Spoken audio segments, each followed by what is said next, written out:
All right, I'm going to take a couple of lectures to try and summarize and analyze the Mexican Revolution. And I'm going to do it by relating to you the information in this book, Revolutionary Mexico, The Coming and Process of the Mexican Revolution by John Mason Hart. Rather than have you read this book, I'm going to summarize and spoon feed it to you because I am not a monster. Hart states in the very first page of his book, he states, the defense of the sovereignty and economy of Mexico's national, state, and local regimes was the essence of the social revolution of 1910 and the 19th century provincial uprisings that preceded it. I think that may very well be the thesis of his book. What does it mean? It means, and here's what you might want to write under it here, that the Mexican Revolution was a defense of sovereignty and the economy from foreign forces, especially the United States. And it was also about defense of autonomy, the autonomy of these local and state regimes from federal power. That one sentence encapsulates sort of why this revolution happened. He also identifies four groups that participated in the revolution. Number one is the peasantry. By peasantry, campesinos, agricultural workers, by and large represented by the Zapatistas. Number two, something we've not talked about as much, workers. And by workers, he's referring to industrial and urban workers. In other words, to reach back to your Marxism we talked about last semester, the proletariat. There was a growing proletariat in Mexico, and they were a player. Now, the third, let me see if I can make this a little bigger, because I write so poorly. The third is something in Spanish called the pequeña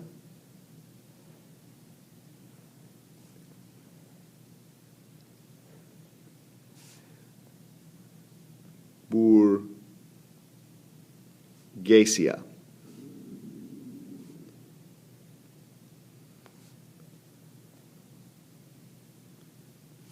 What the crap is that? Well, that is, again, going back to our Marxism. Remember the petite bourgeoisie, the little bourgeoisie. What that is, this is a little translation of that in Spanish. It refers to the professionals, the business owners, the middle class. Although, as an American this year, the middle class was not that huge in Mexico, but it had grown as a result of industrialization and urbanization, and they were a major player. Obregón was a representative of this group. And finally, the fourth group would be what he calls provincial elites. What do I mean by that? Hacendados, hacienda owners, governors. And these four groups, with their varying aims, were the players that constructed the complex events of the revolution. All right, what I want you to put in this little math equation here. I want you to write in this first box old inequalities. Old inequalities. What am I talking about there? You might want to add, I'm talking about the caste system, for example. Peninsulares, criollos, mestizos, indios, the very stratified old class structure of colonial Mexico. Old inequalities, plus what? Plus new, I'm not going to write this out, economic pressures. New economic pressures. What am I talking about there? I'm talking about modern capitalism and the relentless pace of commercialization that we've talked about in the United States. Old inequalities plus new economic pressures, and we'll list and enumerate those somewhat, equals revolution. This is a little simple formula for how this revolution occurred. And I'm referring there, and you can make a note beneath revolution, to both the Mexican Revolution of 1910 and many smaller revolts preceding it. All right, let me see if we can get back to something that looks right. All right. Now, what pressures? Let's enumerate these pressures. Well, first of all, number one is modern business practices encroaching on the ejidos. You already know about that, and there's a lot we can say about that. The long-term development of Mexican social conflict began in the late 17th century, the 1700s, when metropolitan and outside-controlled commercial estate agriculture and industry progressively encroached upon the almost semi-independent pueblos and local societies, destabilizing them. And the resulting competition for land and water rights led to peasant revolts.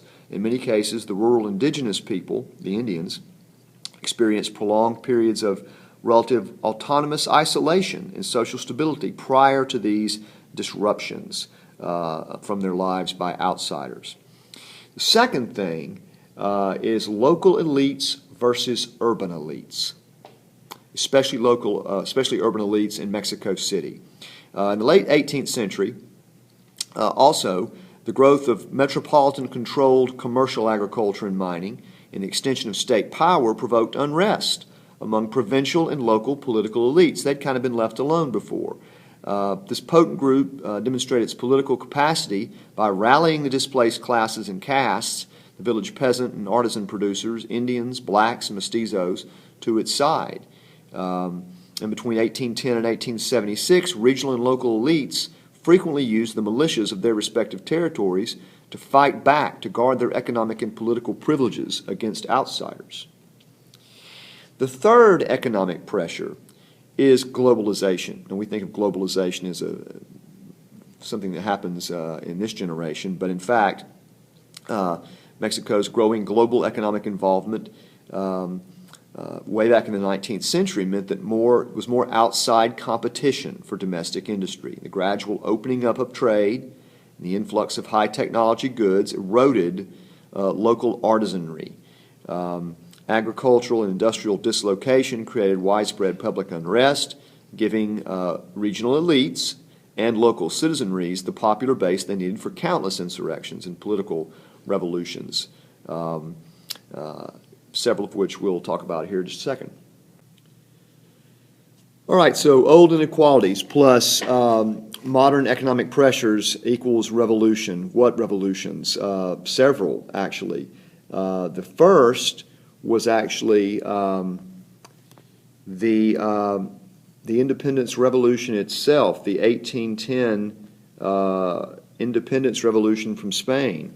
It had an economic character to it. In the 18th century, the 1700s, parts of Mexico had seen an upswing in commercialized type agriculture for export and mining, and there were these boom and bust cycles, and there was a particular painful bust cycle from 1800 to 1810. And so, yes, it was a political revolution, but in fact, there was some of this displacement by this growing sense of capitalism, even in 1810. The second revolt is not really one revolt, but it's really three revolts that occurred between 1832 and 1854. And the last of these three displaced Santa Anna, who was a conservative, you'll recall, and put in place a caudillo, a military strongman, named Alvarez as president.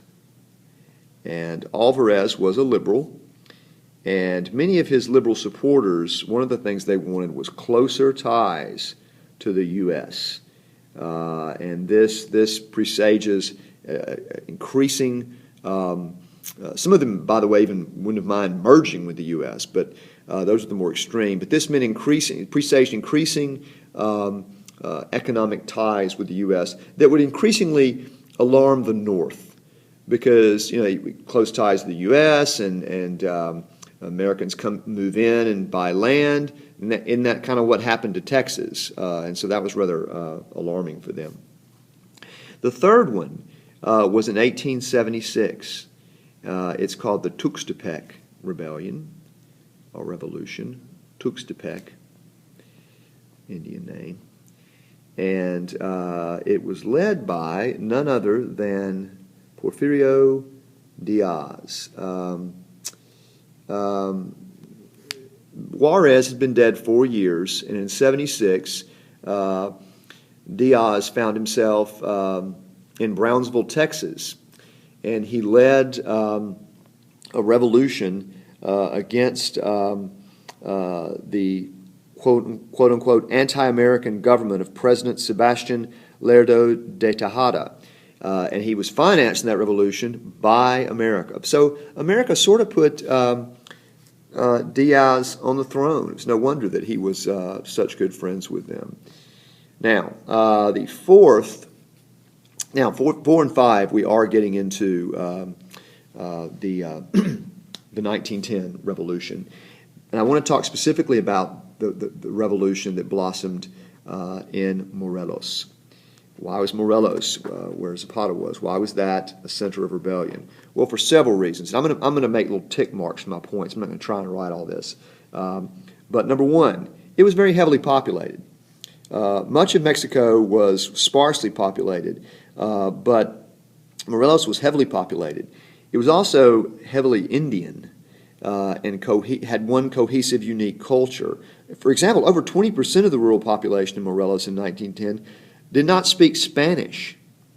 They spoke Nahuatl, an old Aztec language, and then many more were bilingual. And so you had this strong Indian mestizo village society. And yet, because Morelos was very commercialized, because it was excellent farming land, you had a strong example of old inequalities and a strong example of economic pressures coming together in a very populated place. And the fourth thing about Morelos is, because of this, you get an extremely clear example of stratification of wealth in land. Land was owned, most land was owned, and the sugar processing business was owned by a legendary 38 families, some of them foreigners, all absentee, most of them residing in Mexico City. And so this created a serious problem. Now, since it was close to Mexico City and very commercialized, there were telegraphs and railroads, and you had foreign ideas coming into Zapata. What kind of ideas? Well, the ideas of the day: nationalism, anarchism, liberalism, and they found a receptive audience there. And then finally, well, if it was so close to Mexico City, well, how did they survive so long, the revolution? Because, final point, Morelos is ringed by rugged mountains, making it an ideal spot to practice guerrilla warfare. Now, let's talk about the North. And let's see. How do I erase that? Oh, well, it doesn't matter. Let's talk about the North, okay? Morelos in the South with the Zapatistas. In the North, we had the Villistas and lots of other stuff going on. Particularly Coahuila, Chihuahua, and Sonora. And in these states, commercially oriented provincial elites became very active in the political opposition because of the economic and political threat posed by the growing national government and American domination. And by 1902, more than 23% of all U.S. investments in Mexico were concentrated in these three rural states, whose total population was only 1.5% of the nation's citizenry. Nationwide, Americans and other foreigners dominated industry, transportation, mining, timber production, and holding more than 120 million highly capitalized acres It challenged the Mexicans in land ownership. And these northern elites said, we don't want to be like Texas. And so revolution began there. Now, Hart conveniently identifies 9 factors that he thinks brought about the revolution in 1910.